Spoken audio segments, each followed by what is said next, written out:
In this video, we are going to look at the incredible life of the woman who defined grace and power in the golden age of tennis. We will explore how a shy girl from Buenos Aires became a global icon and why she walked away from it all while she was still at her peak. You might know her for her famous perfume line or her incredible one-handed backhand, but there is a much deeper story hidden behind those dark eyes. It all started in Argentina back in the mid-70s when a 6-year-old Gabriela started hitting tennis balls against a wall at the River Plate Club. Her father Osvaldo noticed right away that his daughter had a natural rhythm that most professional players had to work decades to achieve. By the time she was 10 years old, she was already the top-ranked junior player in her country, and people were calling her the next big thing. But there was a problem brewing beneath the surface that no one really talked about back then. Gabriela was so painfully shy that she would tremble at the thought of having to give a speech after winning a tournament. She later admitted in interviews that she would sometimes lose in the semifinals on purpose because she couldn't face the media pressure of a final. Imagine having that much talent, but being held back by a fear of your own success and the attention that comes with it.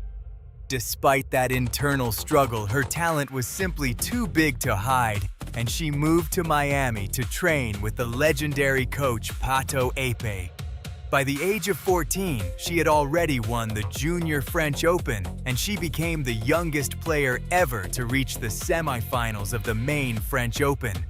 She was playing against grown women who had been on the tour for years, and she was making them look like beginners with her heavy topspin. The world was obsessed with her, not just because she was winning, but because of how she looked and how she carried herself on the court.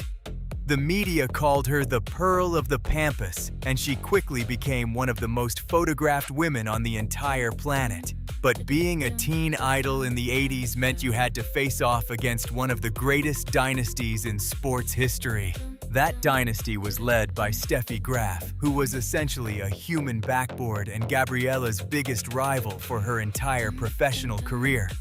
They played each other 40 times over the years, and their matches were like watching a masterclass in two completely different styles of tennis. Graf was all about speed and that devastating forehand, while Sabatini was about touch and variety and that beautiful flowing backhand. The biggest challenge for Gabriela was breaking through the mental wall that Steffi Graf and Monica Seles had built around the #1 spot. For years, Sabatini was the bridesmaid, but never the bride, as she lost big matches and settled for being a top 3 player in the world. Critics started to wonder if she had the killer instinct required to actually win a Grand Slam title, or if she was just too nice. Everything changed in 1990 at the US Open in New York City. That victory wasn't just about a trophy, but it was a message to herself that she belonged at the very top of the mountain. She went on to win 27 singles titles, and she even took home a silver medal for Argentina at the 1988 Olympics in Seoul. But as the 90s progressed, the tour started to change, and the game became more about raw power and less about the artistry she loved. She started to feel the burnout of a life spent living out of a suitcase and being watched by millions of eyes every single day. In 1996, at the age of only 26, Gabriela Sabatini did something that shocked the sports world to its very core. She called a press conference and announced her retirement while she was still ranked among the best players in the world. Most people thought she was crazy to leave millions of dollars on the table, but for Gabriela, it was a moment of pure freedom. She finally stepped out from the shadow of the baseline and started living a life that wasn't defined by wins and losses. She built a massive business empire with her fragrances, which became some of the most successful celebrity scents in history.